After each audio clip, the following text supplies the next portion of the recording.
Hello बच्चे लोग, प्यारे बच्चे, कैसे हैं आप लोग। उम्मीद करता हूँ सभी मस्ती में होंगे, अच्छे होंगे, सबकी पढ़ाई अच्छी चल रही होगी। और अभी तो सब लोग वैकेशन मना रहे होंगे, छुट्टी मना रहे होंगे। कुछ नानी के घर गए होंगे, कुछ मामा जी के पास गए होंगे, कुछ पहाड़ों पे घूम रहे होंगे, मस्ती कर रहे होंगे सभी लोग। चलिए, अच्छा है, मस्ती कीजिए। आरटी ने, national council of educational research and training ने क्लास 10th के सिलेबस से कुछ टॉपिक्स को रिमूव कर दिया है। एनसीईआरटी ने दावा किया है कि बच्चों के बर्डन को, स्ट्रेस को कम करने के लिए, रिड्यूस करने के लिए इसको ऐसा किया गया है।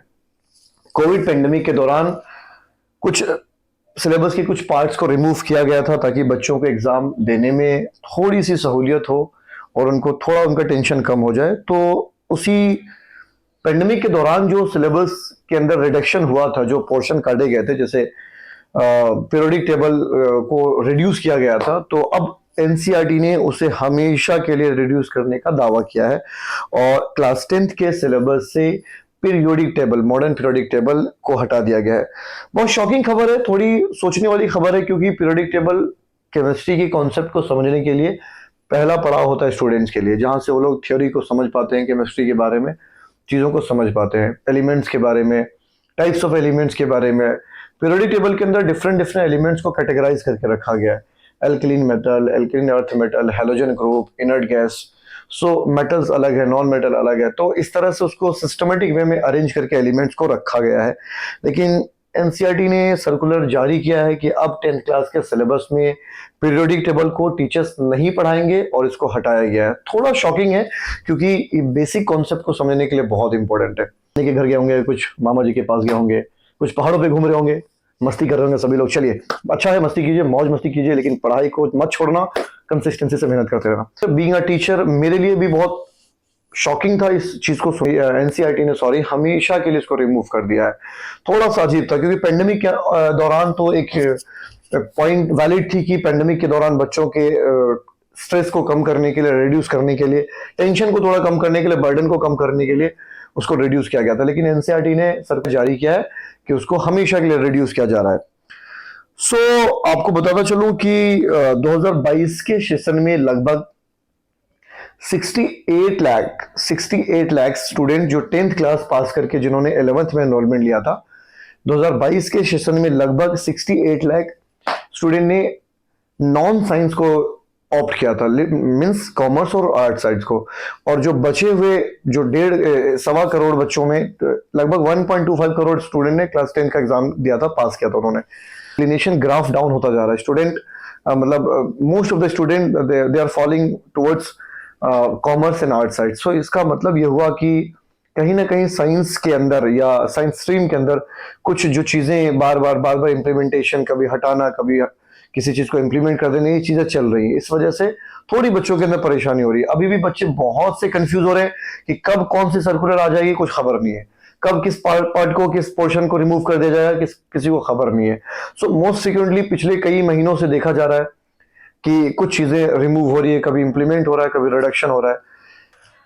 पीरियोडिक टेबल जैसे इंपॉर्टेंट पोर्शन को हटाना साइंस के चैप्टर से, केमिस्ट्री के चैप्टर से थोड़ा सा शॉकिंग है, क्योंकि पीरियोडिक टेबल एलिमेंट्स के बारे में फर्स्ट स्टेज होता है बच्चों को समझने के लिए कि अर्थ पे जितनी भी एलिमेंट्स पाई गई हैं या मोस्ट प्रोबेबली जितनी एलिमेंट्स पाई जाती हैं उनके बारे में, उनके इलेक्ट्रॉनिक कॉन्फ़िगरेशन के बारे में, electron, proton, atomic number, atomic mass, इन तमाम चीज़ों को स्टडी करने के लिए पीरियोडिक टेबल बहुत हेल्पफुल होता है। बट जैसा कि अब क्लास 10 के सिलेबस हटाया गया, तो कहीं ना कहीं क्लास 11th में जाने के बाद जो बच्चे क्लास 10 का एग्जामिनेशन देंगे और सडनली जब वो केमिस्ट्री की चीज़ों से रूबरू होंगे, जैसे रेडॉक्स रिएक्शन है, बहुत से ऐसे चैप्टर्स केमिस्ट्री के अंदर है जहां पर बच्चों को परेशानियों का सामना करना पड़ सकता है। क्योंकि बेसिक जब बच्चों का क्लियर हो जाता है क्लास 10th में, तो उनको फिर आगे इतनी परेशानी नहीं होती। क्योंकि नेचुरल है कि जब क्लास 10 से 11th में बच्चे प्रमोट होते हैं तो सडनली सिलेबस का ज्यादा बर्डन होता है, क्योंकि यहाँ पर टोटल चैप्टर 12, 15, 16 चैप्टर साइंस के अंदर है। लेकिन वहां सडनली 11th में प्रमोट होने के बाद बच्चों पे बर्डन ज्यादा होता है, और बर्डन होने के बाद भी केमिस्ट्री के अंदर कंफ्यूजिंग चीजें आने के चांसेस ज्यादा है, क्योंकि क्लास 10th में वो पीरियोडिक टेबल पढ़ नहीं पाएंगे, तो उनको कहीं ना कहीं इसका खामियाजा उनको भुगतना पड़ेगा क्लास 11th में। सो एक्सपर्ट का मानना यह है कि क्लास 10th के सिलेबस से पीरियोडिक टेबल को हटाना थोड़ा चैलेंजिंग है। तो बहुत लोगों ने सजेशन बच्चों को ये दिया, स्टूडेंट को, कि चाहे रिडक्शन हो गया हो, लेकिन बच्चों को पीरियोडिक टेबल को पढ़ना ही पड़ेगा, बिकॉज 11th में आने के बाद उनको इस तरह के इश्यूज ना आए और वो ज्यादा वहां पर स्ट्रेस फील ना करे, बिकॉज 11th में ऑलरेडी सिलेबस का बर्डन ज्यादा होता है सडनली। सो ये द हिंदू रिपोर्ट के अनुसार, according to the Hindu report, nearly 68 lakh students ने आर्ट और कॉमर्स स्ट्रीम को ऑप्ट किया था 2022 में। लगभग 68 लाख बच्चों ने 2022 के सेशन में जो क्लास 10th पास किया था बच्चों ने, लगभग 1.25 करोड़ बच्चों ने, मतलब 1 करोड़ 25 लाख बच्चों ने, 1 करोड़ 25 लाख बच्चों ने 10th क्लास का एग्जामिनेशन पास किया था। उसमें 68 लाख बच्चों ने आगे 11th क्लास के अंदर आर्ट और कॉमर्स को ऑप्ट किया था। बचे जो बच्चे थे, लगभग क्लास 11th में लगभग 42% बच्चों ने, जो 68 लाख लेने के बाद जो बच्चे उन लोगों ने साइंस स्ट्रीम को ऑप्ट किया। तो साइंस स्ट्रीम को ये जब देखा गया डेटा, तो उसके अनुसार पता ये चल रहा है कि साइंस स्ट्रीम के अंदर थोड़ा रुझान कम होता नजर आ रहा है, because the student are getting confused. अभी भी बच्चे बहुत कंफ्यूज है कि कब कौन से रूल को इंप्लीमेंट एनसीईआरटी कर देगी, कुछ खबर नहीं है। कब किस चीज को, किस सर्कुलर को लॉन्च कर देगी, कुछ खबर नहीं है। कभी कुछ रिडक्शन किया जा रहा है, कभी कोई पोर्शन हटाया जा रहा है, कभी कुछ हटाया जा रहा है, कभी किसी को इंप्लीमेंट किया जा रहा है, किसी को ऐड किया जा रहा है। सो बच्चे अभी भी, स्टूडेंट बहुत कंफ्यूज है कि कल कौन सा सर्कुलर आ जाए, कुछ खबर नहीं है। So these are the report according to Hindu. The Hindu report के अनुसार ये चीजें हो रही है।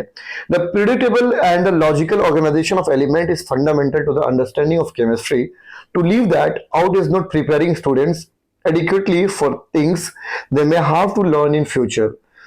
So all students should be expected to have a knowledge of these basic aspects of chemistry. I don't see any rationale behind this omission. तो सभी expert का ये कहना है कि पीरियोडिक टेबल को हटाना थोड़ा सा शॉकिंग है, क्योंकि बेसिक कंसेप्ट यहीं से शुरू होती है बच्चों के लिए केमिस्ट्री की दुनिया में। आपको बताता चलूं कि पेंडेमिक के दौरान कुछ पोर्शंस रिड्यूस किए गए थे, जैसे उसमें पीरियोडिक टेबल भी है, लेकिन एनसीईआरटी ने अब इस पोर्शन को हमेशा के लिए रिमूव करने का फैसला लिया है, जो कि बच्चों के लिए थोड़ा सा चैलेंजिंग होगा। ठीक है, अभी तो बच्चों को स्ट्रेस कम करने के एस्पेक्ट से एनसीईआरटी कर रही है, लेकिन जब ये बच्चे स्टूडेंट 10th पास करके 11th में आएंगे तो कहीं ना कहीं इनको इश्यूज का सामना करना पड़ेगा, दिक्कतें आएंगी, थोड़ा चैलेंजिंग हो जाएगा बच्चों के लिए।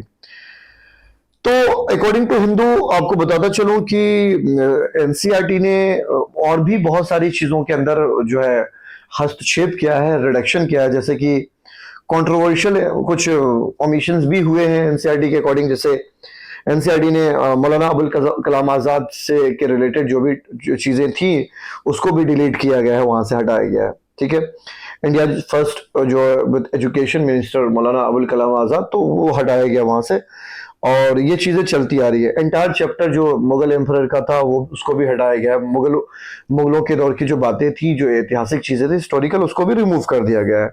ठीक है, सो ये बेसिक चीजें आजकल हो रही है एनसीईआरटी के अंदर, जिसका खामियाजा बच्चों को भुगतना पड़ रहा है।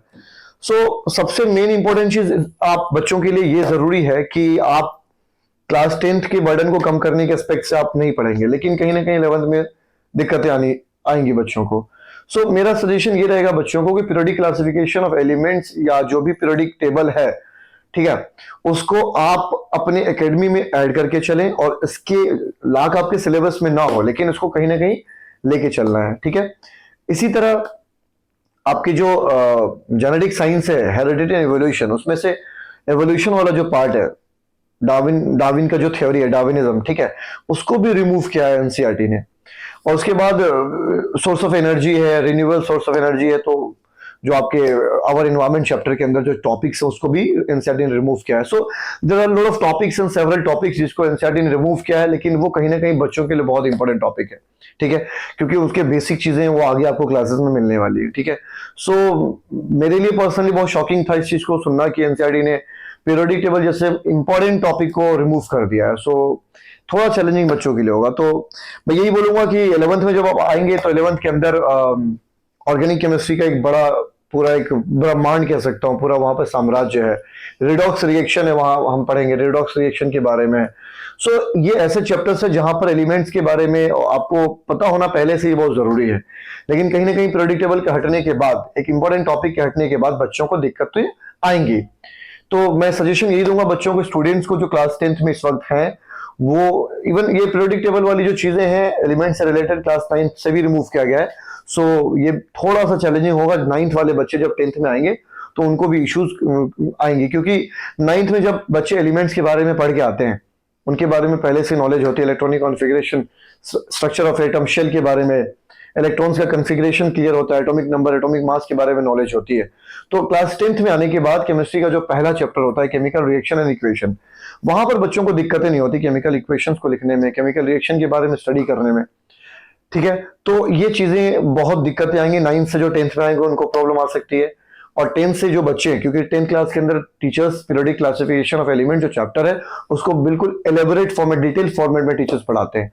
तो बच्चों को एक पकड़ हो जाती है, एक कमांड आ जाता है एलिमेंट्स के बारे में, उनकी नॉलेज, हेलोजन ग्रुप क्या है, इलेक्ट्रॉनिक कॉन्फ़िगरेशन क्या है, आउटरमोस्ट इलेक्ट्रॉन को क्या कहते हैं, वैलेंस इलेक्ट्रॉन वैलेंसी कैसे निकालते हैं।